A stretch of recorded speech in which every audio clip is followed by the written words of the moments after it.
Well, welcome.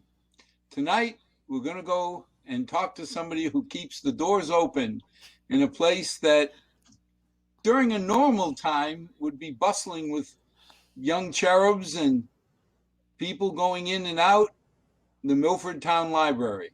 Sue, why don't you introduce yourself? Well, hello everyone. My name is Susan Edmonds and I am the director of the Milford Town Library. I have been at the library since 2008, so it's been over 12 years as the director. And I really love my job, and it's been tough the last couple of months, but the staff and I have soldiered on, and we are open almost every day except for 2 nights a week. So we're open Monday, Wednesday, and Friday from 9 to 6. And then Tuesdays and Thursdays are open 9 to 9, and on Saturdays 9 to 5.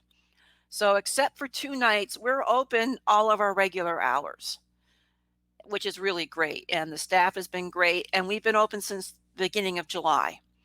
And we allow browsing. People are welcome to come in. They walk through the doors. They can take all the time they want to browse. We do have limited seating because we do have to be reminded of the thresholds and capacity throughout the library according to, the Massachusetts guidelines. So we have limited seating, but people can come and sign up for the computers. They can take out books. They can also call us and say they would like to have their books bagged, and we can place that bag out on our front table in the foyer, and people can pick up their books without even coming into the library. We also are lucky that we can also do sort of have people call us and we can do some picking of books for you. We've had people say, well, I want children's books. I like Fancy Nancy. How many of those books do you have? And our staff has been able to find those books within the library or outside the library through the CWMR's Library Network. And we will pull that collection together for you, put it in a bag, and you can pick it up outside without, again, going throughout the library. But right now, we're seeing, I'd say half the traffic that we did pre-COVID, especially with the students. The students are hybrid. They are told to go home from the school. So we don't have as many as we used to. We used to have like 40, 50 children there after school between the hours of 2 and 6. And we had a lot of people coming in and out. And we were averaging, I'd say, about 12,000 circulations a month. And I just looked recently at our stats, and we're probably doing half of that. But still, I think that's pretty good. And it shows us that our decisions with the staff and the trustees to keep the library open has been very beneficial for a lot of people in Milford and also for the surrounding towns too. Unfortunately, every library is not open. They're not open the same way we are because of either the town has decided that's not what they want, or they just don't have the staffing or the space to accommodate people coming in. So a lot of people, libraries like let's say Hopedale and Mendon are still doing curbside, or a lot of libraries have things called appointments where you sign up via an app or you call them. And what you do is you sign up for a half an hour to 2 hours, and they can tell you the services that are available at that time for the half an hour, 2 hours. So Milford is one of the few in the Commonwealth that's open as many hours as we are. So I'm sort of proud of that, and I'm glad the trustees, have the confidence in the staff to keep the place open the hours that we do. Now, okay, so Monday through Friday, you said you're open 9 to 5? And 2 nights to 9 o'clock at night. And 2 nights, Tuesday and Thursday, or Tuesdays and Thursdays. 9 to 9? 9 to 9. So now, when I think of the library and the expansion we went through, it's because about 2:30 in the afternoon, a plethora of children came flooding in from Stacy. I would imagine it's not even a little pleth right now. No, it's low, very low. Unfortunately, you have to adhere to the social distancing, the masks. They can't sit together. Before we used to pack them in, you'd have 40 children sitting at the tables, 6 to a table, up to 10. And we also had an area in the community rooms where there could be a spillover. And it's not the same. We stand out there still every day to make sure people coming in at that time, the children that they remember, that they have to do their sanitize their hands, put their masks on, and it's not the same, and we sort of miss it. We miss the energy of Well, you know everybody what I coming in. wonder? A lot of those kids uh, are children of working parents who could not afford to have, adults at home supervising them for the hours. So they would come in the library because number one, they're safe. And number two, better than sitting home watching TV, they actually would read and learn things. Hmm. Yeah, we still have a few that come in. But do you have any idea where the rest of them go? They're going home. The school urges everybody to go home. Their parents want them to go home. Right now, it's very difficult to have that kind of community.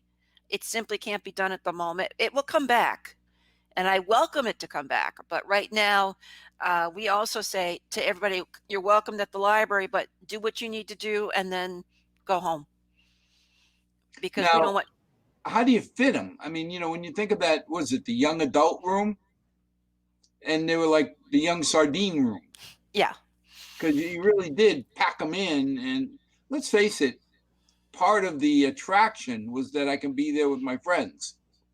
So I'm not studying for 3 hours every day. No. I'm studying a little bit, but I'm socializing. But how many kids can you actually fit in that room if you're socially distancing? We can fit 12. We Okay.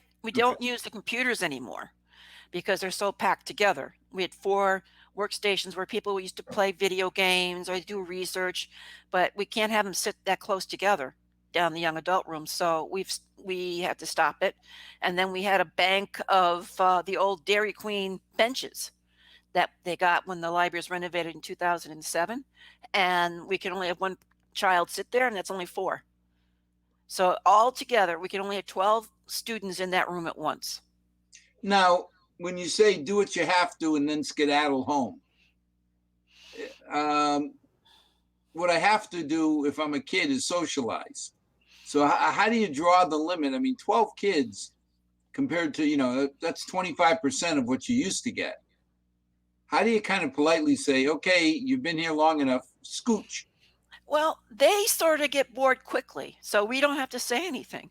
Their friends aren't there. There's certain things that unfortunately we can't have them do anymore, like work and share computers. If they have their own devices, that's fine, but they can't sit together and use a Chromebook together. They can't sit there and look at a phone together. And that used to bring a lot of people in. And unfortunately, right now, it won't last forever, but they just have to understand that we have to do this. And eventually everybody will be welcomed back. And, and we'll see those big crowds again. Are the patrons more or less following the social distancing and the mask rules? Yes. Every so often, I think we've all done it where we forget. You get out of the car, you forget. Yeah, you And take 3 steps out of the car and you say, oh, poop. And you got to yes. turn around and go back. And in the beginning, we hired a greeter for the first 2 months so that when people did walk in, they were gently reminded they needed their mask or we needed to sanitize the hands because it was all new. And now, this far into the pandemic, I think a lot more people are very comfortable wearing the mask. They understand about the mask, and they also understand they have to sanitize their hands before they walk into the library. And very, very few people have issues with it. No, that's good to hear. Because Yes. you hear across the country how you have people fighting the masks and fighting the social distancing. Well, we could not be open unless these protocols are followed. There's just simply no way. Without these protocols, it would put everybody in jeopardy. So we can't not do them. If people were not doing this, I don't think the library could be open. It wouldn't be safe. So now the kids come in or the people come in, you say you have limited seating. But if they want to use a computer, don't they have to sit down? Yeah, they're welcome to sit down. We limited the number of computers and we have workstations, and there's still a lot of people who don't have internet at home and use us. Right. And we sign them on for an hour, and we can't be next to them to help them, but we can do it from afar. and guide them, but we can't get really close like we used to. And as a librarian, there's a lot of close contact because you have to help somebody. So we make sure they know it's self, use it by yourself. And if they need help, we'll try, but we can't get too close. And they've got it for an hour and we help them. Some people need to pay their bills. Some people are doing job searches. Some people are, picking up their email. It all depends, but they've got an hour to do it and they can do it once a day. Well, I mean, I would think there's certain people, like you say, if I don't have computer or internet broadband at home, where else can I go if I'm doing a job search? It seems like you get double whammied because now when you're facing limitations is probably when a lot of people in Milford need services like the library the most. It is a double-edged sword. I really felt it was very important to open up as soon as possible because there's a there's a population that doesn't have the resources, and it's not fair to them to be left behind because of circumstance. I mean, a lot of people have lost jobs. A lot of people can't afford the internet anymore. I mean, $175 a month for some people, you can't. So we're the resource so they can survive in the modern world. If you don't have internet access, you are sort of lost. You become disadvantaged. Well, I could see it comes down to, do I have dinner tonight for my family or do I keep the internet going? It seems like it's an easy choice for most people, just pay the bill. But if you're out of a job or your hours have been cut back, you know, we have to be very sensitive that we are serving a part of Milford. These are Milfordians who need more help now than they ever have. And then also some people, we have a lot of DVDs. Some that's their entertainment, or books. What's been nice is that we've been having book sales with the friends. We've been having them. We had one this past week. We're having three more on next 3 Saturdays, and the next 3 Thursdays we're having book sales, and people are coming in and they like it's socially distanced, but they like the space and they like the availability of being able to come a couple of times instead of just one Saturday at the end of October. So it's worked out really well because again, a lot of people don't have a lot of money and the books are $1 a piece.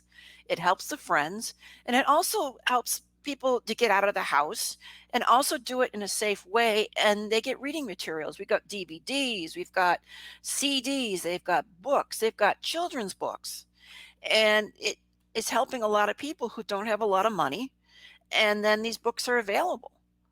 Is it harder and harder to get books? Because we used to bring down, you remember how many crates of books that my darling bride and ungrateful offspring would read and then have no use for. Now they're doing it all on their Nooks and Schnooks and all the electronic devices. Well, again, there's still a lot of books do come down. A lot of libraries aren't accepting them right now, and the Friends will accept donations on Fridays and Saturdays. That means it can sit in our community room for 72 hours. That's the general wisdom for quarantining any kind of material.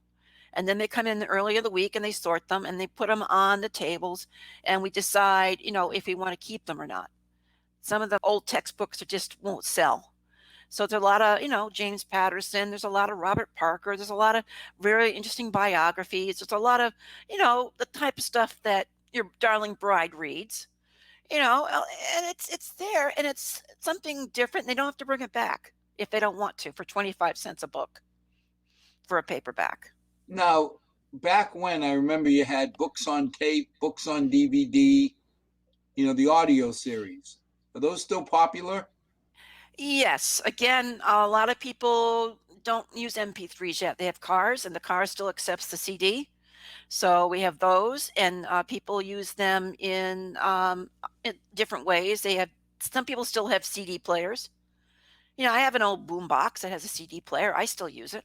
I know I'm dating myself, but some things you I can't still have get. cassettes. Forget the CDs. I still have boxes of cassettes. Yeah, I won't talk about my eight tracks that No, I've 8 tracks are a discovered. little bit before me, but the CDs, you know, came after I had so many of these little books on tape. At least they used to call them books on tape. There I don't still know are. I was gonna say, I don't know if they call them books on disc or just audio books now. It depends on who you talk to. We used to have a lot of books on the cassettes, but we don't have as many. Most of them are on CDs. We have one or two that might be a classic that we might keep on a cassette, but otherwise it's mostly CDs. And through the CW Bars Library Network with Overdrive, that's the digital provider for the network. You can get MP3s and you can download them, and then you can play them through your phone into your car. You can do that as well.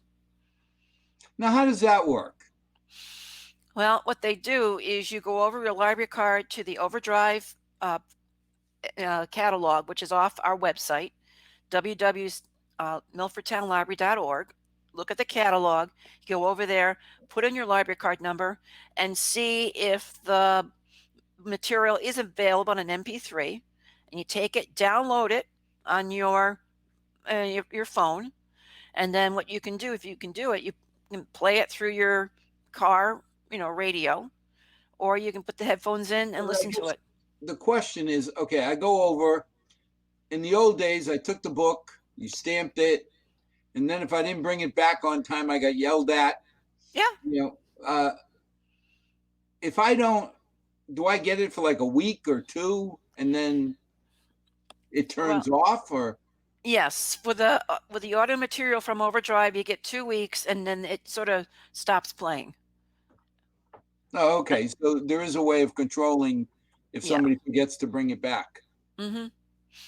I don't have to come back with a pocket full of dimes and pay my overdue. Not anymore. And right now, because of the pandemic, we are not charging fines at all. Oh, that's nice. Yeah. What they do now is everything is generally out for 3 weeks, and there's something called an automatic renewal now. So if you forget to renew it, automatically renews on the date it was supposed to be back. You get 3 more weeks to bring it back. So you may have the book up to 6 weeks. After Now, 6 weeks, we get crabby. when you think of the most sought after service at the library, I mean, is it now books still? Is it audio? What would be the most sought after services? It's a mixture, in my opinion. It all depends on what you need. If you want to read books, we have a great collection. If you need the computers to take care of business or do research, that's what people will focus on. And then also, if you're into music, we can get you music through our collection, also through the CW Mars Library Network. We can help you find materials in the bigger catalog. And then what happens is that we can borrow it and it can be sent to you at Milford. And then you can borrow it up to 6 weeks. Now, you talk about CW Mars. I don't know if most people know what service that actually gives us. Back in the 1980s, the library started to automate where they started sharing their collections. And CW Mars is one of the 9 library networks within Massachusetts. And it covers from 495 west to the Connecticut, New York State, and Vermont and New Hampshire borders, everything west of 495. And it's 148 libraries that share their collections. And what happens is that if we don't have a book and let's say Hopedale has it, we can do a request through the system to say, Hopedale, can we borrow that book for a patron? They'll put it through the interlibrary loan transit system and it comes to Milford, and then the patron can pick it up there, or the book may be out in Pittsfield. That book will be shipped to Milford via the vans that they have, and you can borrow it and it gets picked up or in Milford instead of schlepping all the way over to Pittsfield.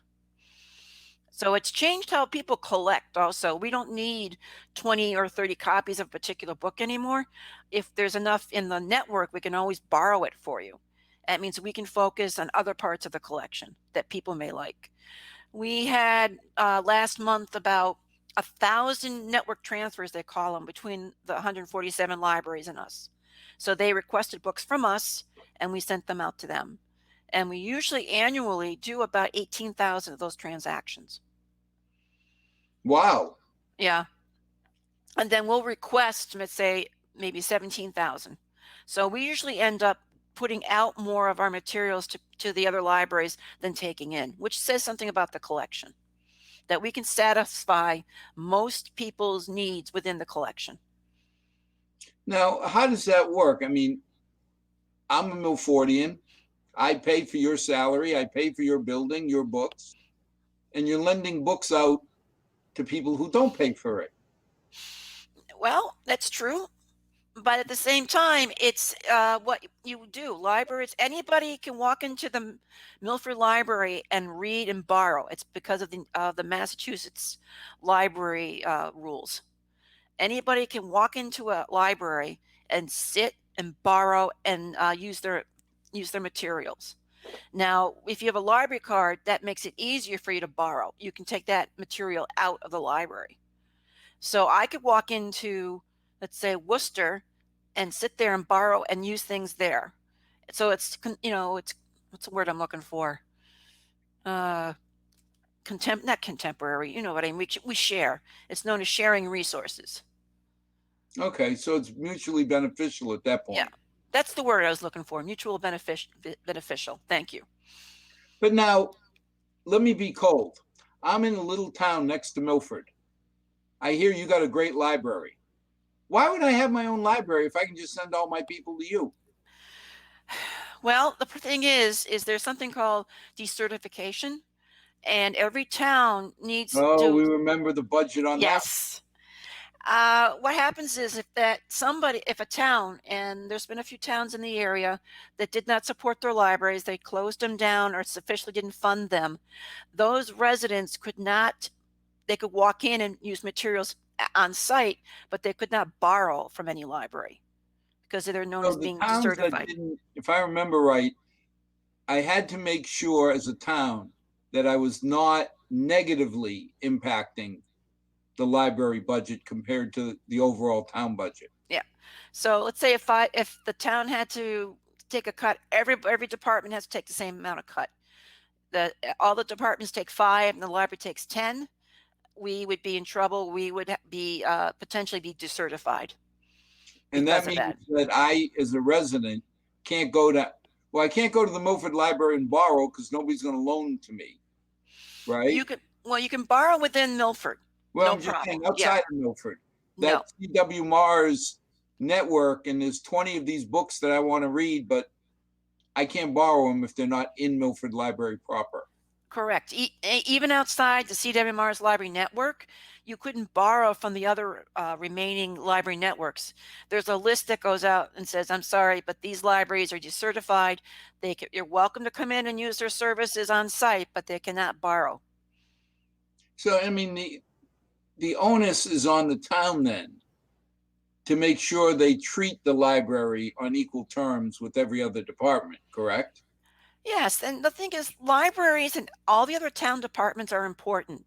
And the library, for a lot of people, is the only place you can really find free information, where you could sit down and you can research whatever you like, and you can find information either from inside our library or from outside at the other libraries that we belong to with the CWMR's library network. There are ways to find information. Now, how much does Milford invest every year in the library, all in? It all depends. Are we talking the annual budget? Yes. Last year it was 1,000,003, I think, something like that. It all depends because every year you have to meet certain state requirements so that you are certified. And that goes up 2.5% every year. But when you think about it, we're investing less than 1% or around 1% of our total expenditure as a town in the library. Yes, and that's always been a frustrating part with any library. They feel, how can I say it? There's sufficient funding, but you could do a lot more if you had more funding. You may be able to provide different services. You could expand. It all depends. And Milford's not any different than most towns. Less than 5% is spent on cultural activities. Now, Sue, God bless you, but do you know of any department head that if you went to would say, I have too much money and not enough to spend it on? Of course, but I got to plead. No, but I mean, I was happy years ago for Milford when I saw that we were arguing at town meeting as to how much money we were going to put into the renovations, while other towns were trying to figure out if they were going to maintain their certification.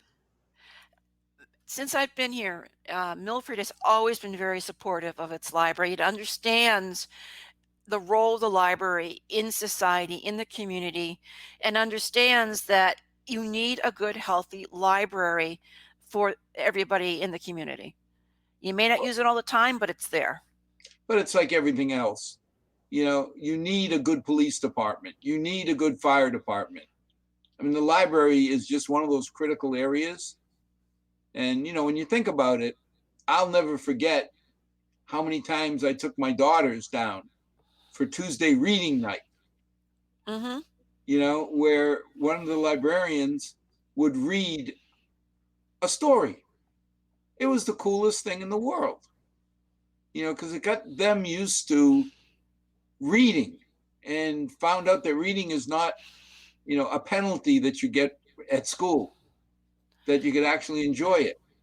Well, that's the thing with the young adult room. They may come and gather, but every so often we found somebody that wanted to read and they slyly take the book out when no one was looking and they enjoyed it. They're not going to admit they're going to read, No, but yeah, but they get used to it because, as the girls grew up, to them, reading was just something they did for entertainment. yeah. And little by little, we went away from the books to the electronic iPads and schnooks and nooks and all the. I'll never forget when we had to get multiple nooks because you had one for the outside, one for reading indoors. But, I got kind of a good feeling that they wouldn't want multiple reading vehicles if they weren't going to use them. And I'll not forget those Tuesday nights, going in that little room on the right where all the kids would crowd in. I mean, couldn't do it today, Yeah. but they'd all crowd in and somebody would sit there. And as my daughter said, the woman with the white hair always reads to her. Well, she recently retired. Right. I read about that, but I hope the tradition carries on when Yeah, it's over. it will. We miss everybody. We wish we had everybody back. And we enjoyed seeing people. We enjoy helping people. We wouldn't be librarians if we didn't enjoy the contact with people and want to make sure that everybody got the information they were seeking. Now, how many people work at the library? 22 people. We had 16 full-time and the rest are part-time. But that's a good compliment. I know it's not Yeah. enough, but it's a good compliment. It's a nice, healthy number. I'm very happy with it. How do you break that up when you say 22 people? Are some nonfiction people, some not fictional, but fiction people? There's departments in the reference department. That's the adult services area. So they focus on ordering books for the adult section, working with English as second language. We missed those classes. We had a very healthy English as a second language program before the pandemic. And unfortunately, we can't do anything right now. We're looking into online to see if we can help. But again, not everybody has access to a computer or a phone. Now, the English is a second language. That was free, wasn't it? Yes, it was drop in. Everything everything we did was free. Because again, there's lots of programs to teach English, but I like the idea that if you couldn't afford it, you could go to the library. You're already paying for it in your taxes. Yeah. And I've had arguments with people when they say, well, a lot of these people don't pay taxes. Well, if they're living in an apartment or a house, somebody's paying taxes on that apartment or house, and it's in their rent. So, they are paying for these services, even though it's indirect. sometimes people have short memories. They don't remember maybe a generation or two ago, their family members couldn't speak English. And for them to get a job and to live in Milford, you had to start somewhere. And that's the thing about these classes. They have provided people enough English to get a job and to progress or go on to a more formalized study. We've helped people take the TOEFL, people who were, you Take the know, what? the TOEFL. It's the English uh, language exam, so you can go to college and things like that. So you understand English to a certain point. And a lot of professionals were having a hard time with that, and we helped them to learn their English. They could have been a professional in another country, but their English was poor, and we helped them out. Well, I'll never forget that my grandfather in 1939 came to Milford. And like many people, he had $39.20 in his pocket. And the community opened up to him. He got to work. Um, he was almost in indentured servitude because he wouldn't spend a penny, because the whole idea was he had a wife and 3 daughters back in Portugal, and he'd send every penny he could back to them to make their life easier. And he saved up to where he could ask my mom to come to Milford in 41, and the family's been here the whole time. So, when I see people complain about the immigrants, unless you're a Native American, you were an immigrant somewhere. It's only a matter of looking back in your family history to understand that somebody let you into Milford and somebody helped out your family. So if we can help these people, and whether they're here officially or not, if they put their head down and they're working hard and trying to help their family, I have a hard time turning my back on them. We all have to start somewhere. We all have a story, and my grandfather, in some ways, was an illegal alien from 1917. He came over from the West Indies, where my family is originally from, and he didn't have the right papers to get in, but he got in. So, there's a little story there. We all just have to realize everybody who comes here wants to do the best they can, and what's wrong with helping them along and learning English or getting them on a path to succeed. Well, there's a scenario that I've never experienced, thank God, and I hope I never do, which is not being able to feed my family. I don't know what I would do if I could not feed my family. So, if people are leaving certain countries and they're coming here, now I have no sympathy for people who come here and break the law. It's like Agreed. inviting you into my house and you break my furniture. I think I should be able to throw you out. But these people who come here, put their heads down and just work their tails off to help their families get better, I have a hard time turning my back, because, my grandfather came legally, but the community, Milford, opened up its heart and its arms and helped him get settled. And otherwise, I'd be in a farm in northern Portugal. Well, Milford has a tradition of helping, people to get settled. And before the library, there was night school for English as second language. We've got pictures in our local history room of classes held, I think, at the high school at the time. I think it was Stacy, back in the 40s and 50s, of night school for English. It was the old high school. It's now part of Stacy, but Oh, okay. before it was joined. I think they call it the Paul Raftery ring now, but the old high school is where they had all those old classes. And if you didn't go there, St. Mary's had some classes. It's something that we can all feel very proud of, is that Milford's always opened up its arms to people who want to help themselves and their families. So teaching them English, I think, is great. My father, at one point, somebody asked him, because he had a heavy accent, did he ever need to learn English fluently? And he looked at him and said, no, I live in Milford.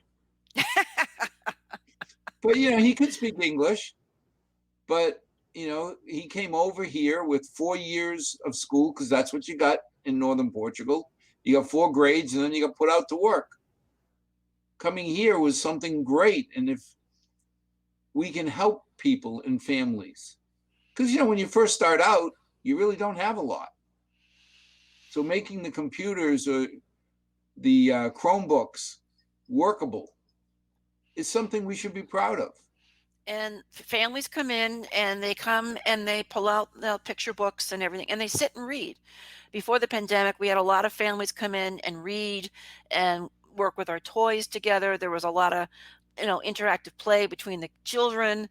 We had puppets and everything. And unfortunately, we just can't do it at the moment. We still have families come in and they borrow books. They borrow a few other, the DVDs and some of the books on tape, and it's good to see them. And they're very excited about coming in and being able to browse, being able to pick up stuff. The other day, I had somebody it sounded like they're from Brazil, and he goes to me, "Well, is everything free?" I said, "Yes." He looked at me, "Are you sure?" I said, "Yeah, you get your library card, everything's free." And he was very excited about it. And it made us feel good that we could help him understand that the library is free for you and everybody else. Yeah, I would have told them, no, it's not free. You're paying for it with your taxes. Well, I don't think that way. You already paid for the library. Yeah. Now, when I think of the library and everything in there, I think of the Milford room, that hidden room back there. Tell us about that. Let's see, the Milford Room, it has all of our local history, and we have on the website, it tells you what we have. We have the city directories from Milford from the 1880s through, I think, the 1970s. We have the annual reports, and then we have certain things for the cemeteries like St. Mary's and Sacred Heart. Some of the people that went through and looked at all the cemeteries, and they had a listing of where the graves were and who was buried where and the ages, what they could take off the tombstones. We have a couple of things about Sacco and Vanzetti in there, some of the history about them. We have files of paper clippings that through the years librarians thought was important. So we have those for people doing research. And we also have, vital records from, pre-1850. And that was a collection that was organized back, say in the 1950s. And it has they went through and it shows who married who death, and where people are buried within Milford. So you had a listing of the 10 people who lived in Milford? Yes. And then, in some history books about Worcester County, we have the usual stuff in there of people that local historians did. Paul Curran's stuff is in there. His picture's in there. The gavel used by his father when he was town moderator is in there. All the stuff that's very interesting to Milford. Do you still have the yearbooks in there? Yes, we do. We've got the Lily, and we also have St. Mary's. Oak, Lily, and Ivy. Yes, and also the St. Mary's yearbooks as well, and we've digitized them. Oh, wow. Yeah. We're through the digital Commonwealth. We belong to it.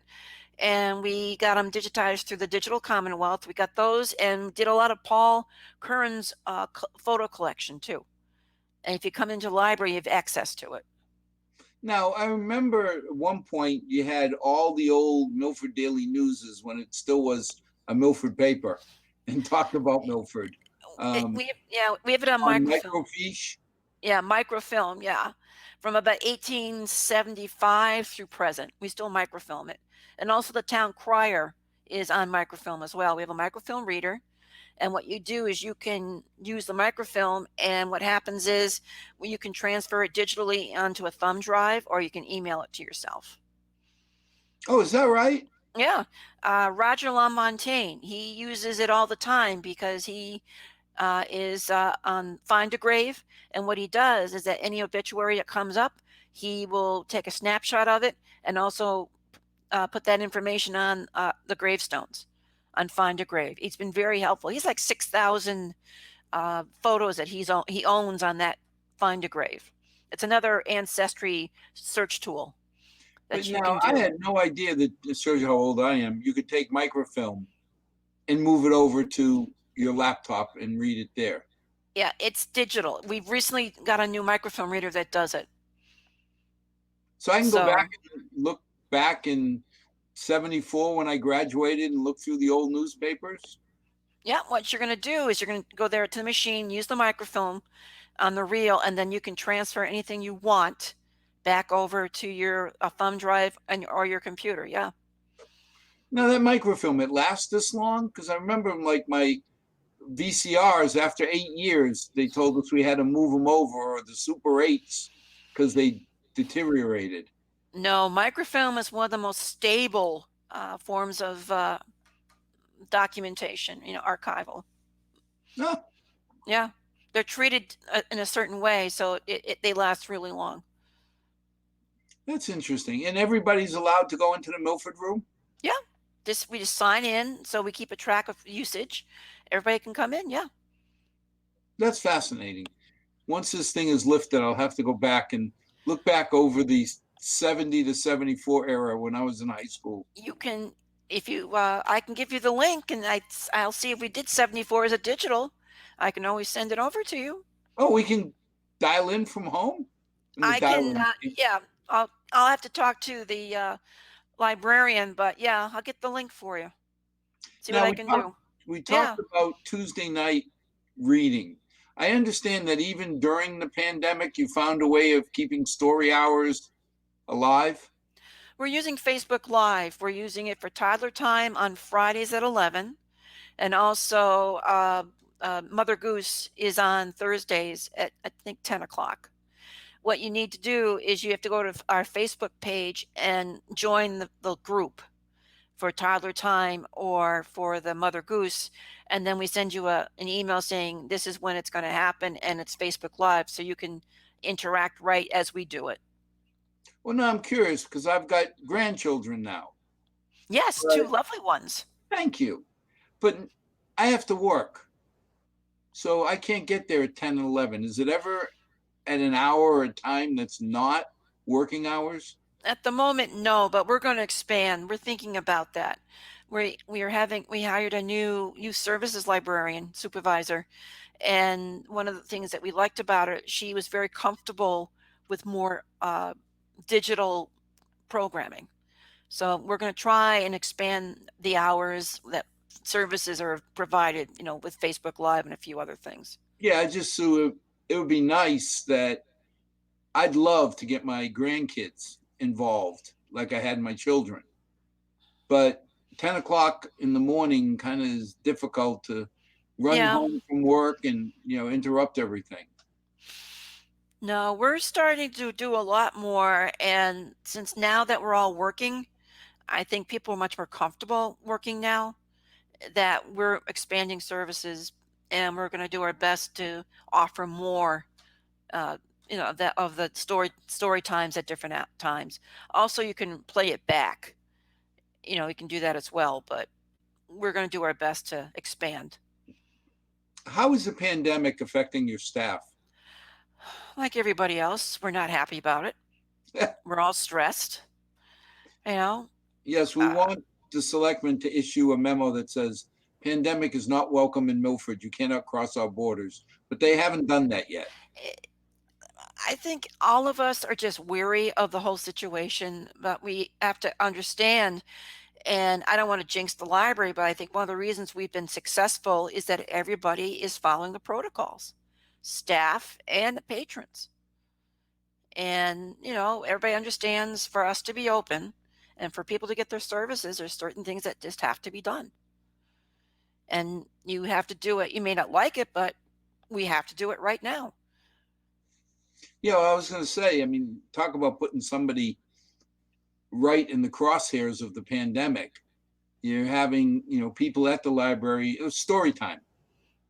You're going to put in a group of kids someday, in front of a librarian. Okay. If everybody isn't following the rules, it only takes one to ruin the whole thing. And I don't know when we can have meetings again. I don't expect it until after the first, next spring maybe. We used to hold over 1,200 meetings in the library and also 4 to 5 story times a week. And right now, unfortunately, it can't be done. But still, we people can come in, they can get the stuff they need, and they can feel comfortable about coming in because they know that everybody's following the protocols. Now roll that back. How many meetings?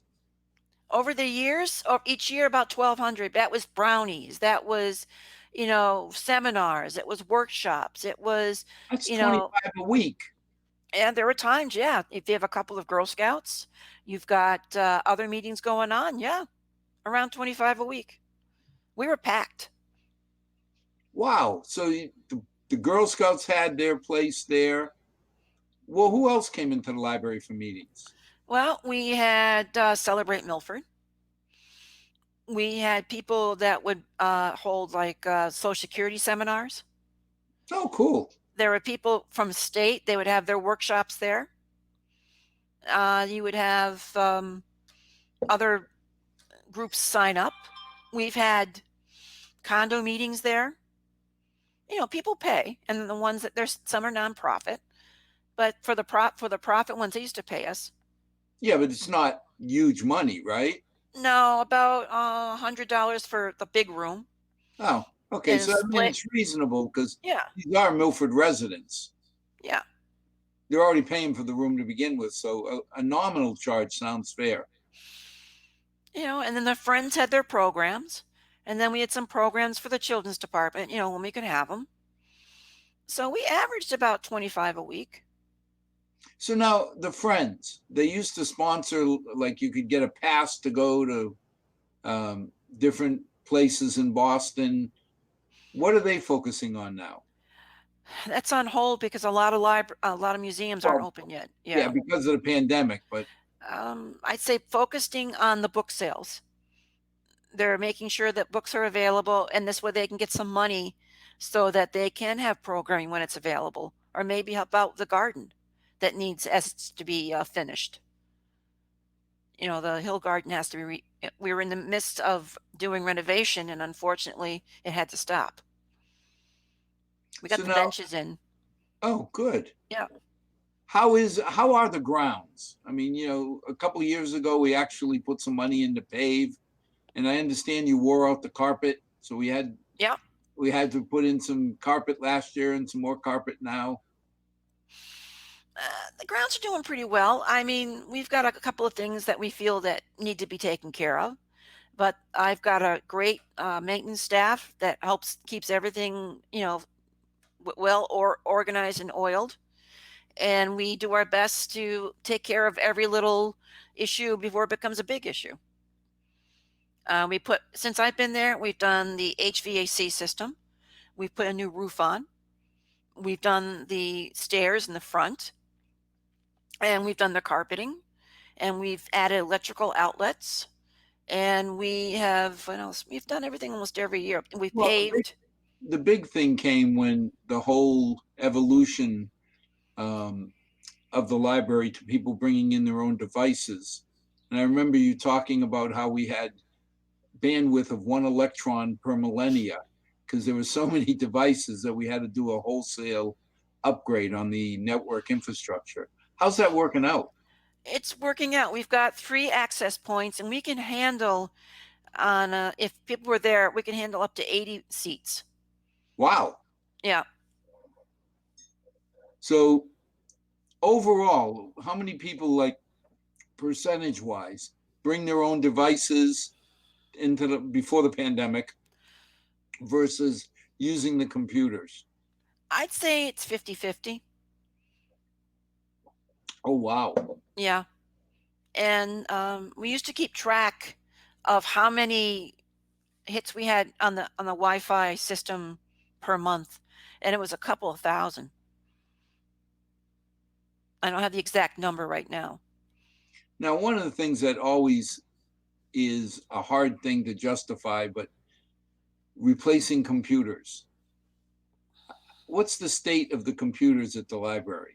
For the public, We have 20 workstations that are attached to a server in our server room, and I'm not expanding that. I decided years ago that's plenty because people started bringing in their devices. So what I spent the money on is expanding the Wi-Fi infrastructure. And there will always be people who don't have computers or their phone's not working or they have to print something from their phone and they have to access the printing service that we have. So I'm not changing anything. I've stopped it at 20, and that's plenty right now. There used But to be out of the years. 20 current, Yes. and how old are they getting, or how tired? Every 2 or 3 years we swap them out. Oh, okay. So it's Yeah, not they're bad. little small boxes. Yeah, they're HPs, thin clients. Yeah, that's not bad because I remember we ran into the problem up at the media center in the school where the kids, as my daughter said, Dad, I need my stone tablet and chisel when I go into the media center. And we had to go in and upgrade all the computers because it was hard for people to understand that every 3 to 5 years they're obsolete, whether they're working or not. Yeah. They're obsolete. But the infrastructure upgrade is still strong now. I was the first person to even think of a local area network structure when I came. So, and now we're on the second version of that, and it's working very well. So, what do you see are the biggest challenges? One, getting through the pandemic, and then coming out of the pandemic. Making sure we have accessibility. I don't want to close. We'll have to close if we're told to by the Board of Health. But I think people have to understand how vital the library is, even during a pandemic. There are people out there that need us, need the library. And coming out of the pandemic, I think uh, establishing that it's okay to go to a public space. It's going to take people a long time to get used to being with people again. So it's going to be a slow march forward until everybody feels comfortable again. Well, I mean, you can see it because I remember I was the first one banished from my office because an old almost classmate, Tony Fauci, came out and said, if you suffer from any of these four critical attributes, diabetic, over 60, overweight, or heart condition, then you have to be careful. And everybody in my office said, ding, ding, you hit all four, get out. Yeah. So I was sitting home for 3 months, going stir crazy. It only took one phone call from my president where he said, things would go quicker if you. I said, I'll be there tomorrow.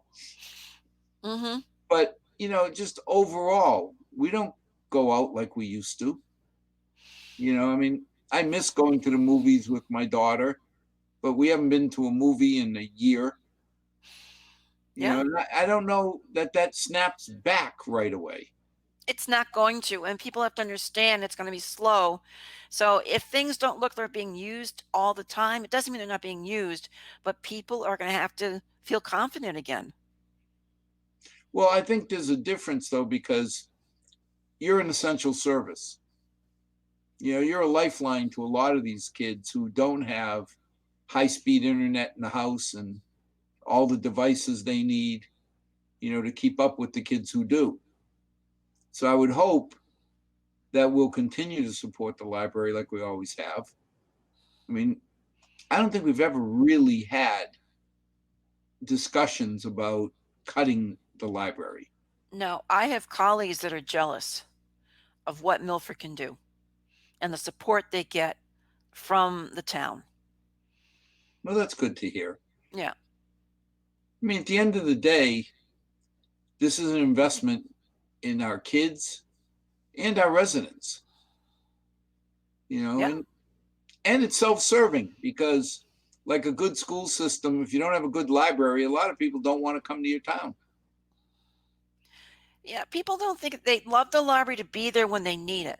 Otherwise, they don't think about it. But we have to be there for everybody just in case, because you never know what the library can bring for you to help you out, whatever you're doing. But that's like the police department and the fire department. I don't want to think about them, but when I need help from the police department, I want to know Mike Pagetti's ready to roll, or fire chief's ready to roll. It's just part of being the community of Milford. You want to make sure that that Amelia Earhart biography is there for your child when you want it. Yes.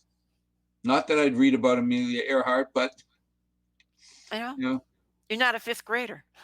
There you go. Well, but again, I remember it was such a treat to take my fifth grader down to the library and just hang. It was a couple hours. She'd go in and it was Miss Sue would read the stories. Then they'd come out and we'd lay down in the kids' room when we could and read more stories. You didn't have to spend any money, but you got really great time with your kids. Yeah. And we have a lot of our people that come constantly, and they said when we weren't open to the public, they missed us. They missed the continuity. They missed the familiarity of being able to say, hi, how are you? They missed having someone that they loved seeing. It made them feel comfortable. Well, I'm just thinking, we didn't have to go to a mall. We didn't have to go to a movie. We didn't have to do something busy. It was just kind of cool to go down and lay down on the floor and read a book and relax and spend quality. When you talk about quality time, that was quality time because in the winter it was too cold for an old man to go outside. Well, there will come a time when you can bring your two grandchildren down. You can lie on the brand new carpet that we have and read. Anything else you want to leave with the community? I just want to say thank you for all your support. Milford is a great town, and I'm glad that people feel that they like their library. They are coming, and we're open, and we love to see you. Still kind of, I think about how many years ago we did our first time when you joined the library in Milford. It's hard to believe a decade's gone by. Me too. I guess I like the place if I'm hanging out. And we like you, so I'm glad you stuck with us. Well, I'm the kind of person that if I like something, I'm willing to work for it, and I want to make it as best as we can as a team. And we've got a good team at the library, and everybody works for the community, which I always like. No, thank you. Well, thank you too. As we come to the end of the show, as always, to our 6 loyal viewers, thanks for joining and listening tonight. Thanks for supporting the library. It is one of the jewels of Milford. And as always, may God bless. May tomorrow be a better night than tonight. We'll see you soon at the library. Please. Good night, all.